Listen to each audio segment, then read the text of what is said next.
Got Faded Japan!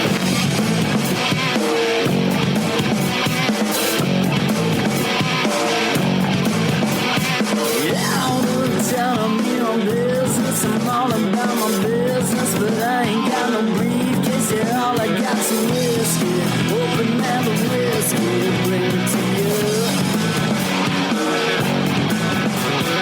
Yeah, I'm leaning up against the door, and my feet are to the floor, and we're messing on go. Yeah, I've been in before. I'm a broken man, needing remedial lands. I'm all about my business. Let me love you till the morning. Let me love you till the morning, yeah. What's up, feeders? Welcome to yet another action-packed episode of Got Faded Japan, and I am your host, Johnny. And as you fine folks know, Got Faded Japan is about two dudes, booze, Japan, and the news. And faders, this is episode number 739, and today, our news, our big news is that we are here at one of the most fantastic hamburger, bottle shop, bar, event spaces in Tokyo. We are here with the man in the place. We are here with Ben at the Den. Ben, welcome to the show. Thanks, man. Thanks a lot for inviting me. Man, no, thank you for allowing me to come here on your day off. I mean, this place is absolutely fantastic. Now, I have to say, before I even came here, like I met you about 2 weeks ago at Martin's birthday, and before I even came here, I knew of your place. People have been talking about this place for a while. Koenji Sean, little King Otaku, he's been talking about this place. He's like, you got to come to this place. They got so many beers. I'm like, so many beers? I'll be there. And then I heard from Martin that the food here is absolutely fantastic. Like the sandwiches are delicious. You guys have amazing like French fries. It's just an amazing menu that everybody's talking about. This is the talk of the town, faders, and we're here right now, this very moment. So before we move any further, I would love to sample this beer that you provided to me. This is a beautiful beer. Can you tell me about this? So this is a Kolsch. So basically, like it's one of the most like simple beer in a way that is like very easy to drink. It's not like too much ingredient. It's like a very easy drink for like people that don't even like know so much about beer. And so we call it the thirst one, because when you're thirsty and you don't know what to choose to start your beer marathon, then you can get this one. This is the one to go to. All right, well, let's start because I am thirsty. Cheers, man.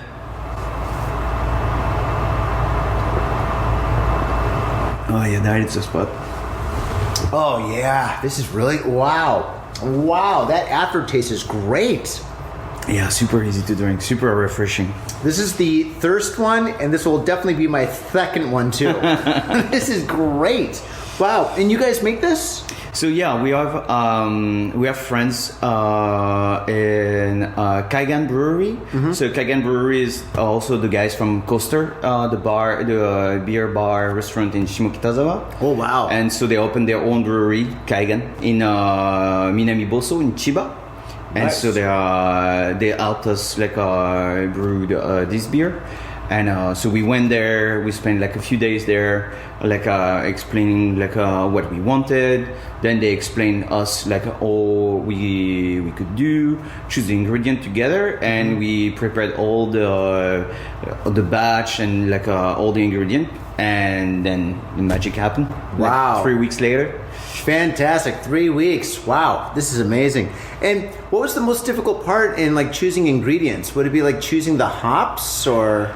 I mean, to be honest, is like this. I trust my friend there. That is like the head brewer over there, because like this is like very technical. So like basically for me, I just arrived there and says like, I just want this type of beer. I want something super refreshing, super easy to drink for the people. And he said like, I exactly have what you need. and so it was pretty easy, to be honest. It was Really? like very trustworthy people, and they know what they do. Wow, that's great. Fantastic. And the name of that brewery is Kaigan Brewery. Kaigan Brewery. There you go. For all you guys watching this on YouTube, take a little closey look-see at my beer right here. It's fantastic. You know, this is a really smooth, refreshing beer. This is kind of like a summer ale. Yeah. Yeah, I mean, I could drink this all day. Wow. What percentage is this? It's 5%. Oh, perfect. Yeah, 5% is great. Oh, that's like a session beer. Wow, nice. Super easy to drink. Yeah. Oh, wow. And you can get this at The Den. And so now let's talk about The Den. So you guys have been open for how long? So it's gonna be almost 2 months now. 2 months. Yeah. Wow. Well, so you just started and you're completely taking over, kicking butt. Wow, this is great. Yeah, no, it's been great so far. Like we have a good turn up. Like people are very curious about the place, and there are so many things. And then when they arrive, they're like, "Oh, it's even better." So like, no, we're very happy with what we've done. Like it's been a long adventure to arrive here and now, but no, we are very happy, and we're very happy that like everybody that comes here enjoy the place. So Yeah, I was here a couple of weeks ago and I absolutely loved it. Yeah, it was like a huge party. It's Martin's birthday party. Martin has not been on the show yet, but he will. Hasn't been on the show, but he will soon. We've been drinking, and anyway, yeah, I had a great time. This place is fantastic. You guys had DJs. I mean, the food was amazing. The beers were delicious. It was great. Video games. Oh my gosh, you got like a little miniature arcade downstairs, which is great. I played Defender and Street Fighter, and yeah, that was a lot of fun. So, can you tell us about the concept of The Den?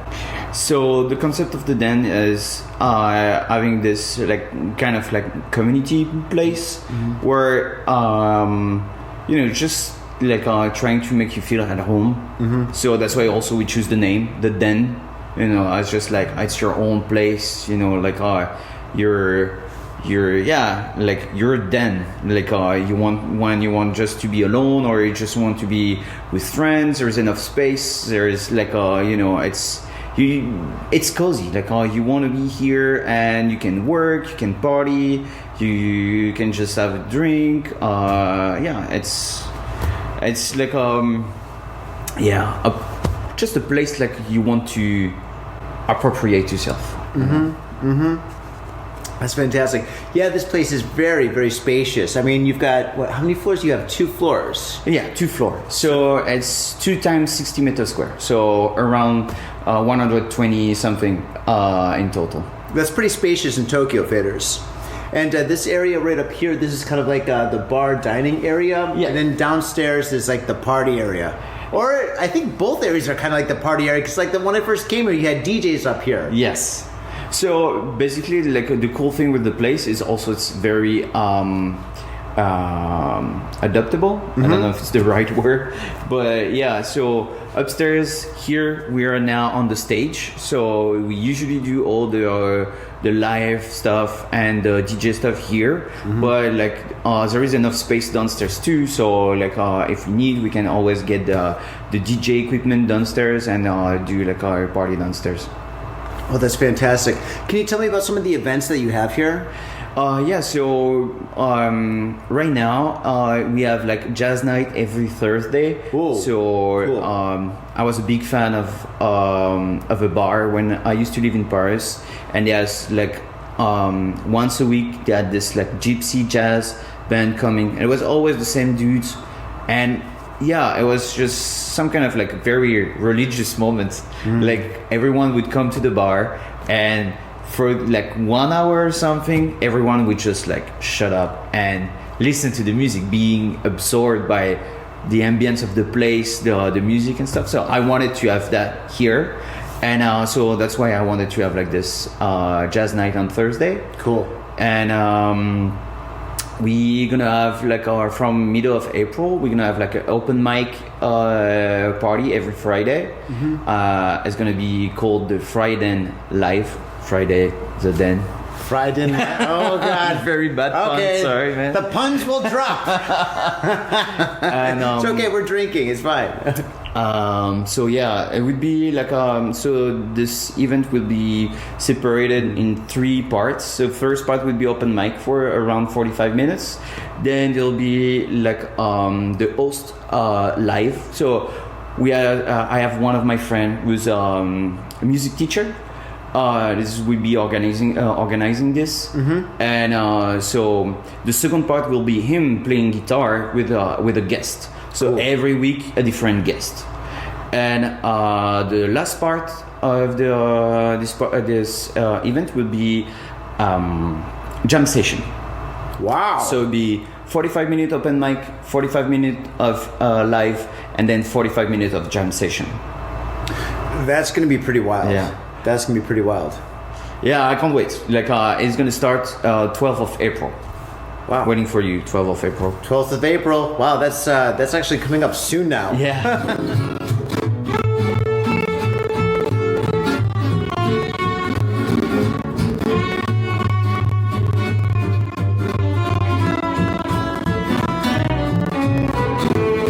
Every Sunday, we show sports.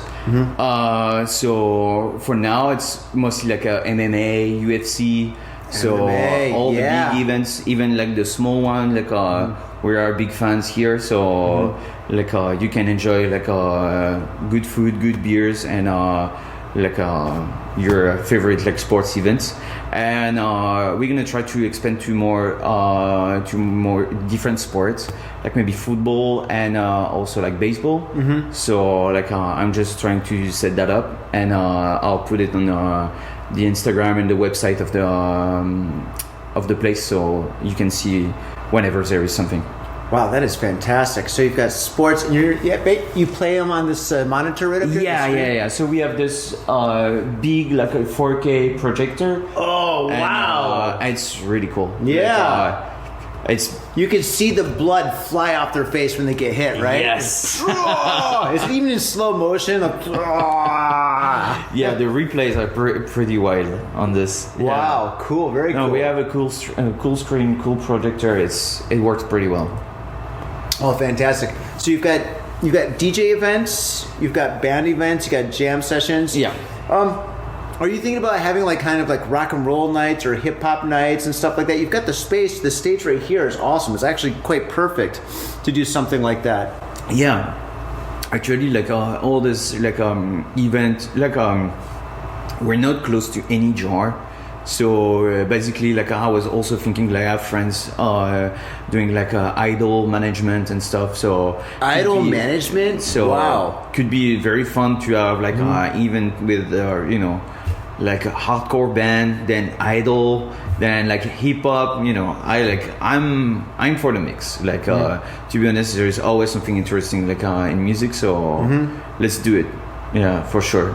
And your interior is really, really cool. I love how you have like the otaku culture completely covered. You've got Akira. You've got, all 6 books over there. You've got, what's it called? It looks like you got some One Piece stuff, Fist of the North Star. So you've got a lot of like kind of like otaku culture kind of stuff represented here. Who did that? Is that you? So for now, I have to say it's most of my stuff, but like me and It my is you, associate- huh? Trust me, I'm a fan. I've read all those books. Yeah, I mean it's like me and my associates. We all have like the same taste, and we all come from the same things, and so it's really our I say like nostalgia from those 80s, 90s manga and anime that we loved, and I thought it was like really cool, like to set that thing up, like also like to make people like feel at home, especially on this space. Like this stage, like the goal of this stage is to look like a 80s, 90s like a living room, so like the chair, like the Got the rug lava from The lamp Shining, right there. the lava lamp. Yeah. I just noticed you got the Watchmen up there. Yeah. Oh my God, that was a great book. Yeah. Yeah, I've read that a couple of times. And you have the full like Conan stories. Ooh. It's Conan the Detective, right? Not the Barbarian? No, Conan the Barbarian, actually. Oh, you got the Barbarian? That was the Let me get that, detective. let me get that. No. Oh my God. I used to read those when I was in junior high school. Yeah, I got this. Oh my God! Integral. Oh, jeez, Louise. Let me see this. Oh my God. Are you worried that people are going to start stealing this stuff? I mean, it is Japan. Oh, this is the novel. Oh, I thought it was the comic. It's the actual novel from Oh my Ben God, this Howard. is a brick. Oh my God, has anybody ever read this? It's like reading the Bible or something. Wow, that's pretty awesome. The complete collection, obviously. So look how big this is. Oh my God, dude, you could like work out with this thing. Ugh. Oh, I'm thirsty. I need my second beer. Cheers, man. That's awesome. Wow. Very cool. Very cool. Yeah, this place is great. I feel so comfortable here, you know? I mean, when I first came here, I had a lot of friends that were here, and at that time I felt very comfortable, right? But now, even being here just like with you hanging out, this is great. It's got a really nice, welcoming, warm atmosphere. I really love this place. Yeah. So, all right, another thing that I love, Faders, is food and beers. So I want to talk to you about your beer selection. Like downstairs, you have like what?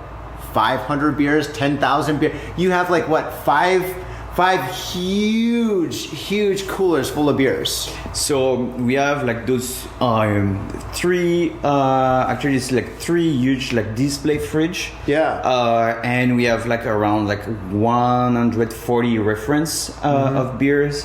So it's Japan and Asia. Then we also have like Australia, Canada, America, and Wow. Europe. And yeah, like we're trying to focus on like up and coming like brewery, things that's hard to Nice. find. Yeah, I'll try also like to when people like ask me something, I try to get what they want, what they usually like, and I try like to challenge them to get into like new stuff because there's so much interesting stuff. Like Wow. I mean, I am very simple for my taste. Like I like lager and stuff. I'm always keen to try something else, but I feel that like when you master the basics, then like means that like you can do more complicated stuff. So I'm trying to get like a nice selection of what we can get here. And we have like nice provider, like they know what we want. So usually like I always get emails about like what's new and say like, hey, like there's this collaboration with this brewery and that kind of stuff. So it's nice. Very cool. Very cool. Very cool. And you have beers on tap, not only in the bottle. Yeah. So do you change the beers on tap, or is that permanent? Oh no, I change all the time. Like I have the first 2-3 beers on the tap that are always like a Kaigan with some kind of a little partnership that we have. But they always change. They always give me like new beers, so it's always nice. It's always new. It's not only like the same thing all the time. And then the last 3, it's always like something that like I think interesting. I always try to keep like the thing on the draft pretty simple, pretty like just like maybe IPA, AZ IPA, maybe a stout or something like easy to understand drinks. So when people prefer to have like something on draft than something in the can, they can find like mostly like everything. Are you in Harajuku with some out-of-town friends or your family or significant others? Yeah! Do you want to chill and drink beer and eat sandwiches while your friends overpay for glitter unicorn socks? Yeah!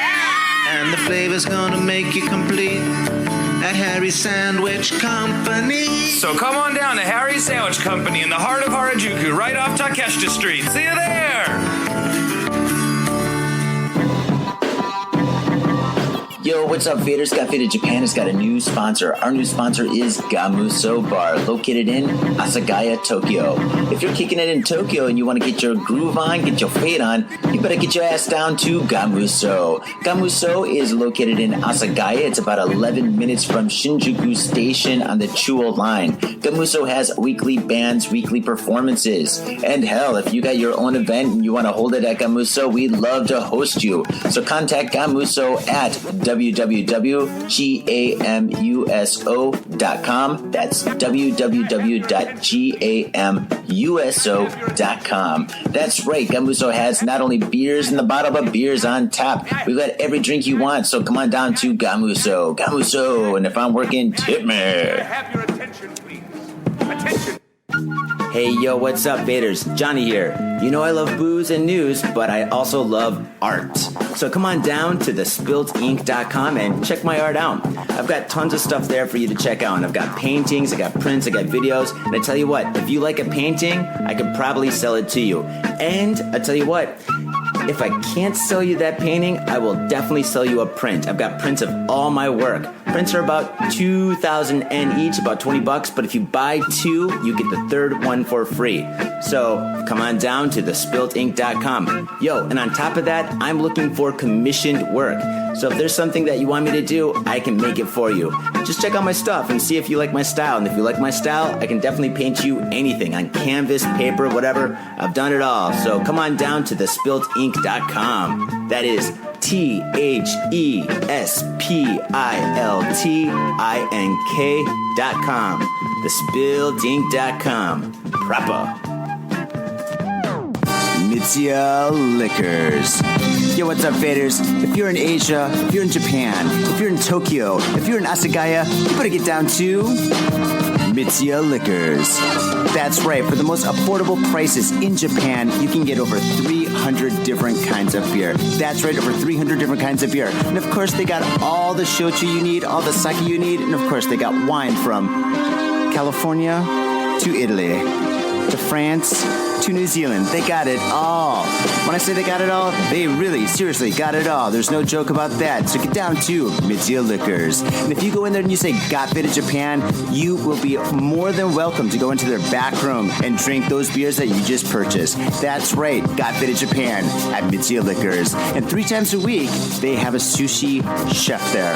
So get your sushi on, get your drink on, get your fade on, and come on down to Mitsuya Liquors, located comfortably in Asagaya, about 5-minute walk from the station. Mitsuya Liquors. In Tokyo and craving soul food? We've got just the place for you. Soul Food House in Azabu Juban. Check out what we do at soulfoodhouse.com. Come by and taste the love. We look forward to feeding you. Well, tell me about your menu. So menu is also like we try to keep it very simple. Mm-hmm. So I used to work in Mikkeller Kanda, and I was doing like smash burger over there. Cool. And when we were thinking about the menu here, I was like, okay, let's keep it simple. Like I already know how to do smash burger.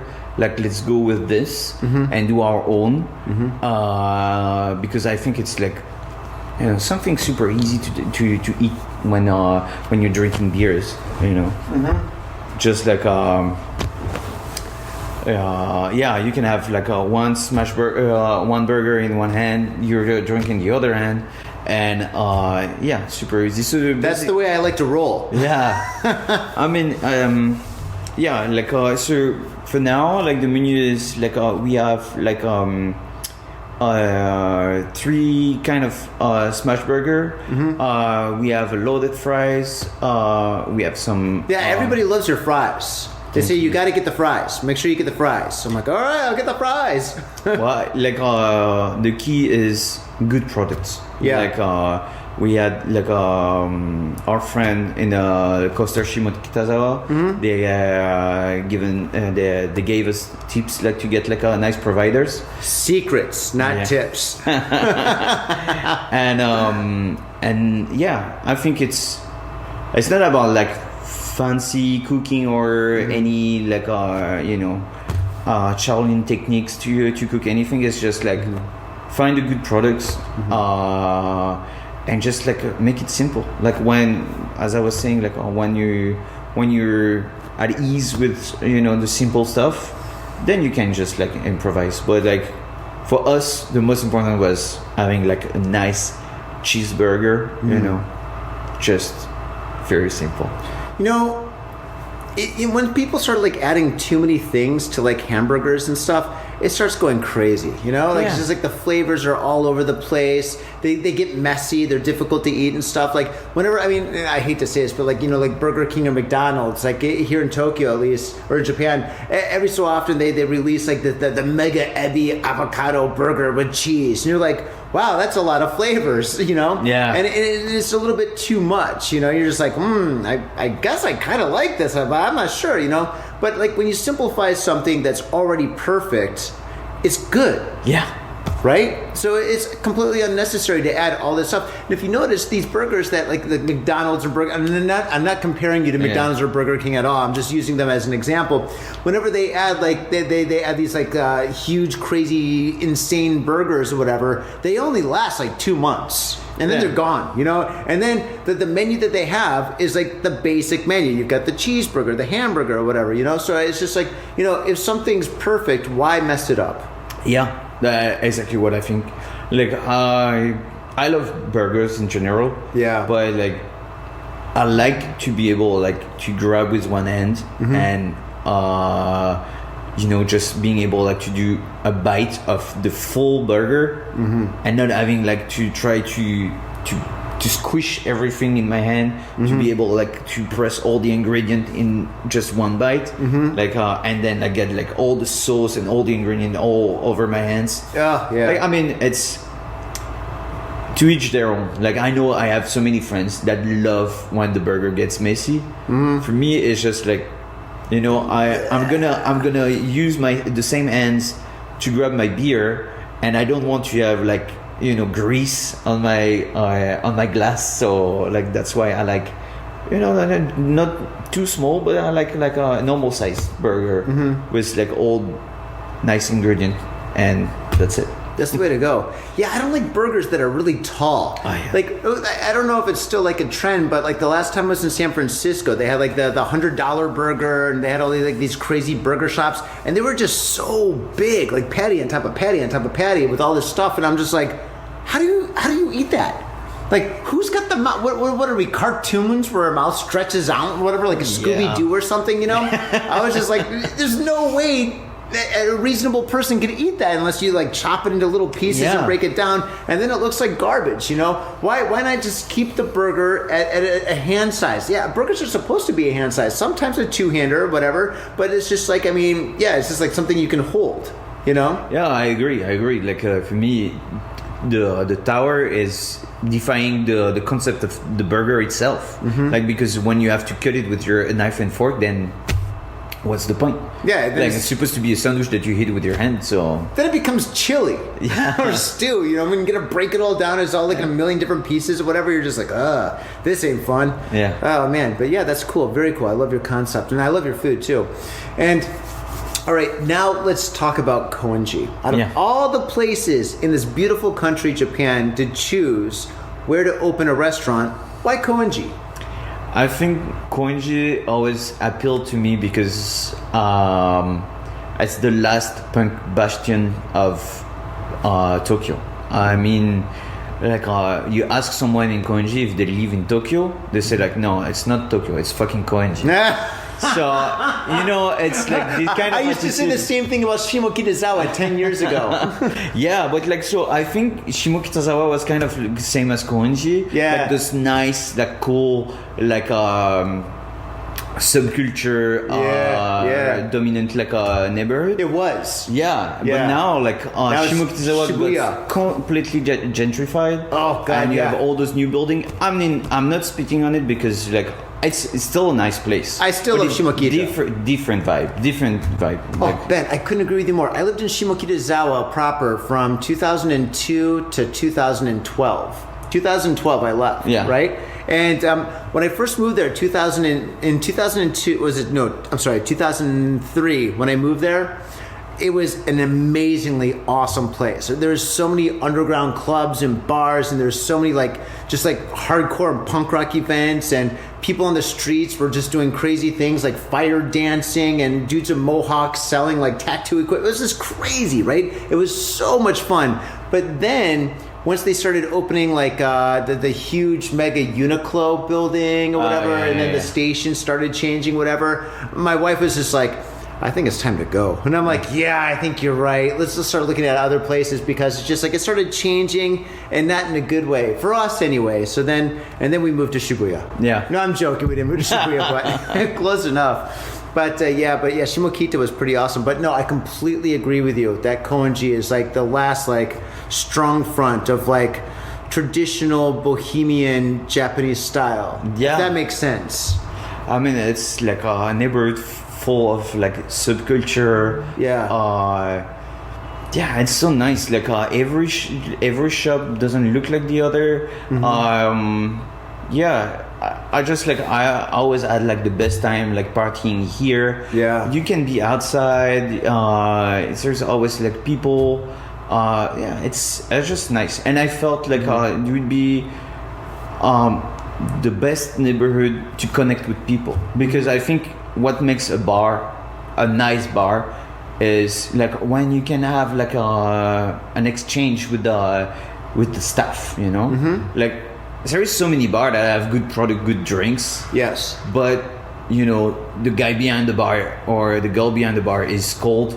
You don't want to be there, you know. You have your stuff. You're like, awesome. okay, it was good, but like, you know, I don't know. Like when you go to a dive bar, and like in Kabukicho, for example, you go to the shittiest dive bar, but you still go there because you like the guy. You know, you like the guy or the girl behind the bar. You know, you're gonna have like a fun conversation, or you know, you go there. It's like you're fucking therapist. You know, you can just have a nice drink, talk about anything. And just be comfortable. Even if you don't want to talk, you know that like the people around you doesn't make you cringe or like make you feel like at ease or something like this. So I think this also was very important to me to be able to connect with people. And something I would not be able to do in maybe a more traditional like office area. Yeah, that may be like better business, you know. But I think for me, like I'll get good business if I can get close to the people. So, absolutely. I mean, that's how I met you. I mean, we're like kind of hanging out a little bit and stuff when I first came here. We're talking about like the DJ equipment and stuff, and then the drinks downstairs. And I think I made a couple of jokes about the pinball machine, that the balls don't work. And I was like, well, my balls don't work either. Ha ha ha, you know? So yeah, it's a good time. And another thing that I really love about this place is, Faders, if you're watching this on YouTube, which you should be, subscribe. If you look behind me, we have 1, 2, 3, 4, 5, 6, 7. We have these huge tables, right? And they're like really, really, really long tables where at least like maybe like what, 7, 8 people can sit at. So if you come here, you don't know anybody. Let's say you're new to Tokyo, or if you're here on a business trip, or maybe you're just visiting for a little bit and stuff, and you just want to hang out and meet some new cool people in a cool part of town, you can come here, and these tables are very welcoming. So I'm sure if you sit down and you have a beer and maybe some food or something, you can meet like a lot of really cool people and make some friends, you know. And the cool thing is, when you come to cool parts of Tokyo and you meet cool people, they're going to tell you about other cool parts of Tokyo to go to and other cool things to do. So this is a great opportunity to come here and just meet a lot of awesome people. And if you're lucky, you can see a jazz band. yeah, true. Very cool. Well, I think this is absolutely fantastic. I love Koenji. I've always loved Koenji. Koenji's always been a great place.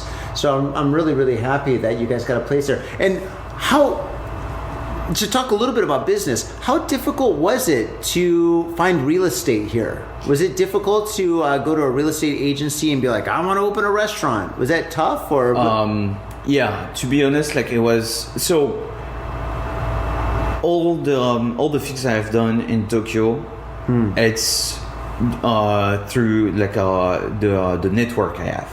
So, and the network I have is going to places, talking to people, and without this, I would not be able to be here today. Like when we opened the company, so there was already kind of like a struggle to get all the paperwork all done together and go through the Japanese bureaucracy. But we found a place first in Koenji, but like the paperwork wasn't ready and stuff, so the place got rent. And after that, it was like 6 or 7 months of like absolute bullshit. Like Really? I went to so many different like real estate agency, and because we're not Japanese, like I was like, oh no, this place is not available for you, or we would go to places like and that was absolutely not what we wanted. Like I felt like they didn't even wanted to try to get what we want, like to understand what we wanted. And also, or we would go with like agent that are kind of like I don't know, like they are tied up with the company system where you can't negotiate anything. You can't ask anything because no, this is what's wrote on the paper and that's it. You can't go over this. And I mean, you're gonna invest your money, somewhere. A lot of money. Yeah, a lot of money. So you want to be able to talk with the owner or with the company that owns or manage the place. Yeah. And this was impossible for 6-7 months. And after 6-7 months of like absolute like nothing, a friend of mine said like, hey, I know like French speaking people that like I've been like doing like a real estate on the side. And in 1 week they found the place. Like we just went there. That was the first place they showed us, and we were like, oh, that's it. That's it. That's this place. Yeah, I was like, damn, like where were you like 7 months ago, and those guys have been like amazing. Like we could talk like there weren't like a lot of things that we could negotiate, but at least like we knew that like we could talk with the owner or the managing company through this agent, and it was super easy. After that, it was like just like a really transparent questions about what they needed to do the paperwork, and because like the real estate agent is already like a foreigner. Like they already knew that I was like working with foreigner and stuff, so like all the places that he proposed to us was already like foreigner friendly. Wow. So no, like after that it was like when we found the right agency, then everything went smoothly. So basically, you got to find the right agency before you find the location.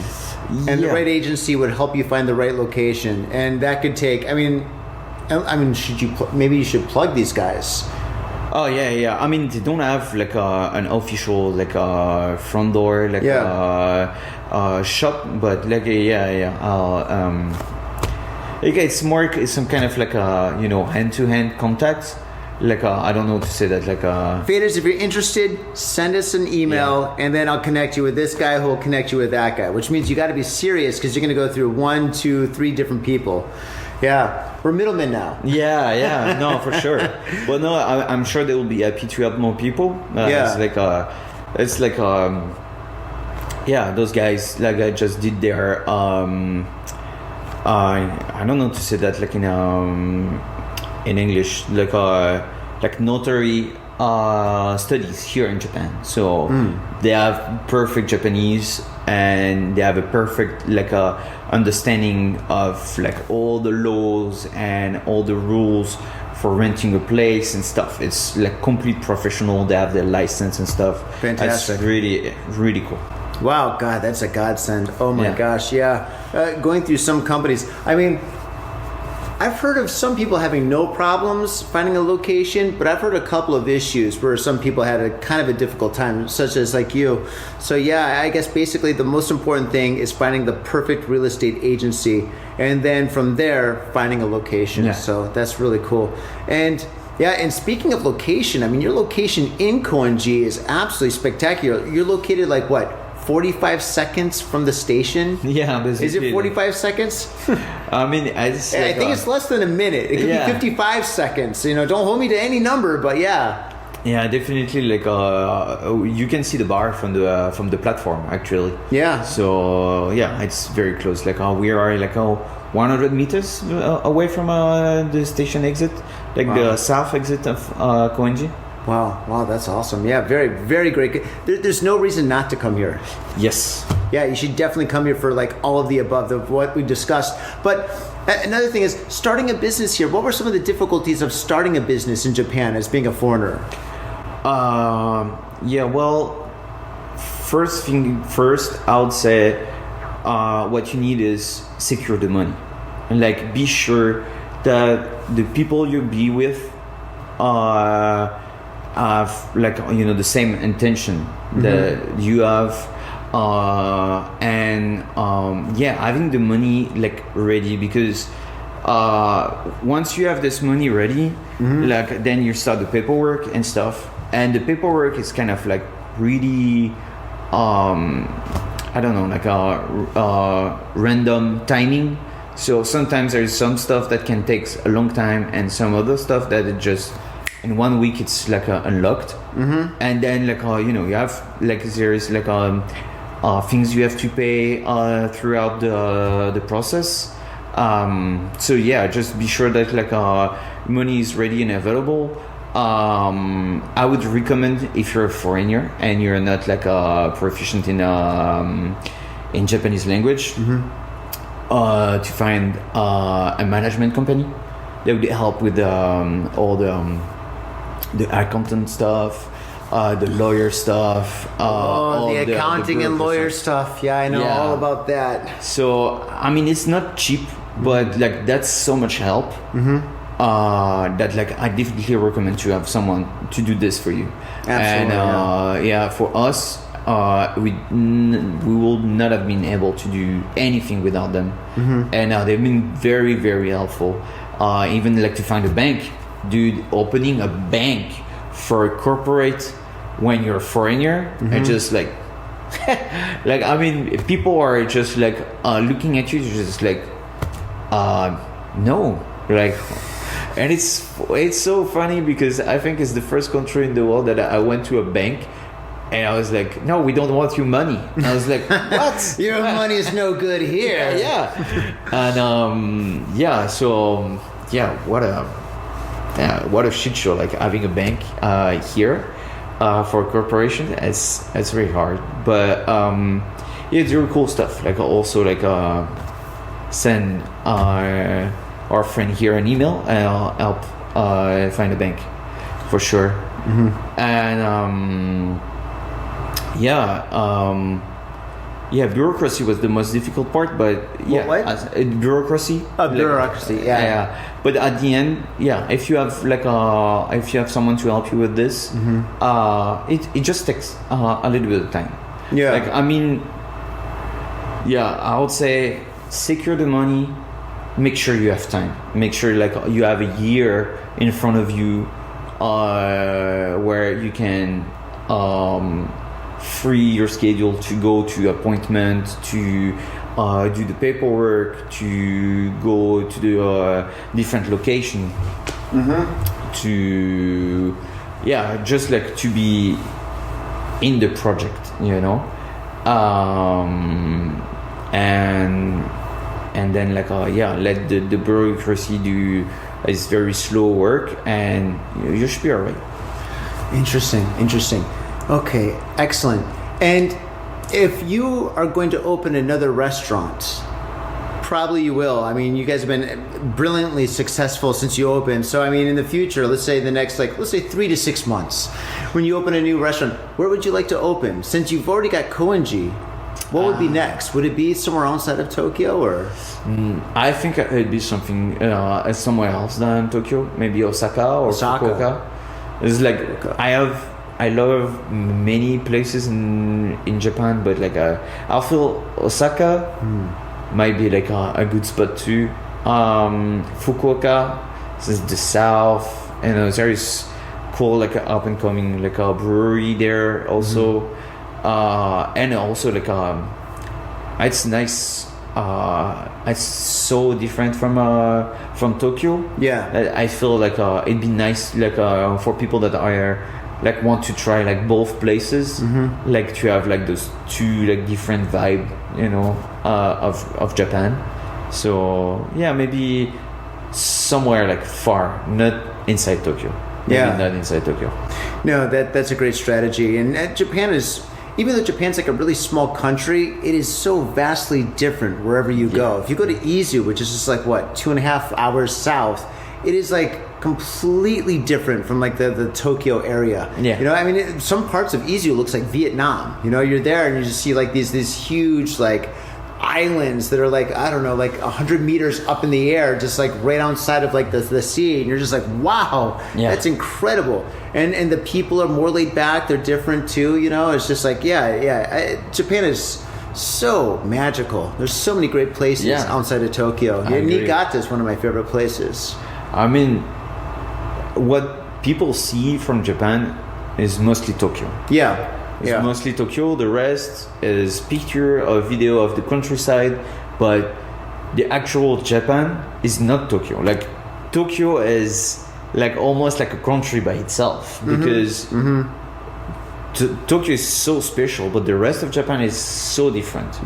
And like, if you already have trouble like communicating in Tokyo because not everybody speaks English, then try to get outside of Tokyo and you'll see like how difficult it is. But actually, they are more keen to try to get what you want to say or what you want to get when you're outside, because it's not as touristic that Tokyo. And I think people are like super easily more open-minded, open-minded, curious, to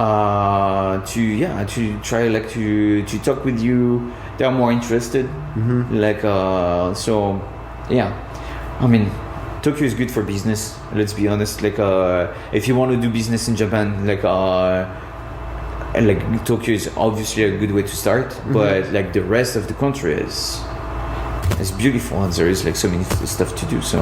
Oh, so great. Yeah. Like I said before, one of my most favorite parts of Tokyo or Japan is Niigata. Niigata is just so beautiful. The mountains, the sea, you've got the island up there. It is so great. The food is delicious. The people are hardworking people. They're tough people, but they've got golden hearts. Everybody in Niigata has got a big golden heart. They're so kind. You know, once you start talking to them a little bit, at first they're like, who is this foreign guy? But if you talk to them just a little bit, then they open up and stuff. And it's great. I love Niigata. Every time I go to Niigata, I have just such a magical time. It's great. I think everybody should go to Niigata. And good place to get like a nihonshu. Oh, the nihonshu, the sake nihonshu. Oh, it's fantastic. It's so great up there. The rice, you know, the interesting thing is, when I first came to Japan, I thought rice was rice. There's no difference. Until I went to Niigata and I had Niigata grown rice. I'm like, wait, this rice has texture and feeling and the flavor. The more you chew it, the more flavors you feel and taste, whatever. It's like absolutely spectacular. This is great stuff, you know? And I was like, how come they don't sell this everywhere? You know, this should be the rice, you know? And it's hard to come back to Tokyo and then go to like 7-Eleven and get an onigiri, a rice ball, right? So you're like, this isn't rice, this is Play-Doh, you know? Because the rice in Niigata is just so great. I agree. Yeah, it's fantastic. All right. Well, Ben, before we go, I want to say thank you so much. Thank you for your time. Thank you for inviting me here. It's been a very, very wonderful podcast. And I know your business is going to be extremely successful. Everybody loves this place. Everybody's raving about the food and the beer selection and the atmosphere. I mean, look behind us, Faders. For all you guys watching us on YouTube, could you imagine maybe 30 people here all enjoying delicious hamburgers and drinking amazing beers and just meeting each other and having great conversations? You could be here too, and you should be. And before I say goodbye, is there anything that you want to plug? Any events that are coming up or anything at all? For sure. Like I'm waiting for you guys. Like every Thursday for the jazz lover and even the curious people. And from the 12th of April, open mic and jam session, guys. There is no limit for the genre, so just bring whatever you have, even if a comedy show or whatever. Just hit us up on Instagram, and we'll hook you up with the stage. Absolutely. And all the contact information for the den is going to be down in the show notes. So just go down the show notes and click on the Instagram and the website and phone number, or I don't know, personal private email address. I don't know what you got, but it's going to be down there. Faders, thank you so much for fading with us. Thank you so much for hanging out with us. Thank you for coming. Yeah, thank you so much. And Ben, thank you so much, man. It's been great. Yeah, same. All right. And definitely support them before you support us. So go and click on their Instagram before you click on Got Faded Japan's Instagram. Go to their website before you go to us. We want to support you 110% because you've got amazing beers and delicious hamburgers. Speaking of, let's go get another beer and a hamburger. Faders, thank you so much. It's been great fading with you guys. It's a day podcast. This is kind of weird. It's weird. Usually I do the podcast late at night where we're getting super faded. But right now it's just kind of a cool podcast. We're just kind of drinking during the day, getting faded. We're both kind of hungover. That's all good. It's part of the ride. Faders, thank you so much. We'll see you next time. Peace. My little brother, a goddamn shit-sucking vampire. Will you wait till Mom finds out, buddy? I've got a government job to abuse and a lonely wife to fuck. As far back as I can remember, I always wanted to be a gangster. God, the pressure! I can't take it! I can't take it! I can't do it! You sure I should do this, man? We're going drinking! We came, we saw, we kicked his ass! Your move, creep. Oh, man. I will never forgive your ass for this shit. This is some fucked up Republican shit. Suicide, it's a suicide. Ah, fuck it, dude. Let's go bold.